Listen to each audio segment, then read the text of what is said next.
Medusa, one of the most tragic and fascinating figures in mythology, was not always a monster.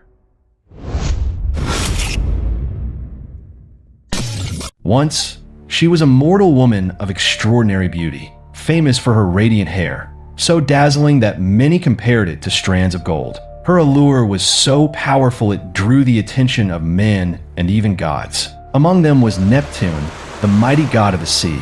One day, Neptune saw her and was instantly captivated, blinded by desire.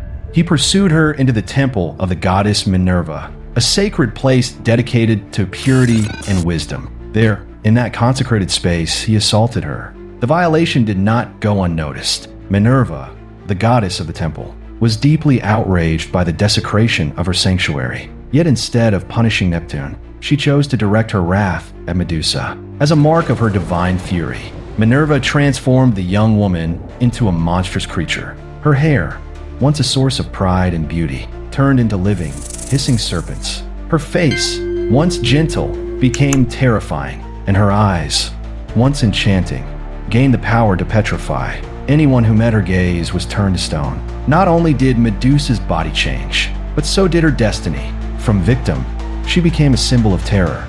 From woman, she became a monster, banished to a distant, desolate land. Medusa lived in solitude, feared by all. Yet even in her cursed form, her myth did not fade.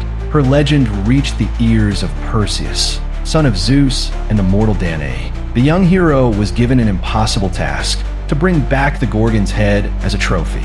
The gods, recognizing Perseus' bravery, decided to aid him. Minerva gave him a polished shield, as reflective as a mirror, allowing him to approach Medusa without meeting her gaze directly. Mercury gave him winged sandals, enabling him to soar above the cursed lands. He also received a sharp sword and a magical satchel in which to place the severed head. Perseus traveled to the Gorgon's lair, where Medusa slept surrounded by her sisters. Using the shield as a guide, he approached her without looking directly. Then, with a swift and precise strike, he decapitated her. From the Gorgon's blood sprang two mythical beings, the winged horse Pegasus and the warrior Chrysaor, born of Medusa's union with Neptune. With great care, Perseus placed the head in the satchel.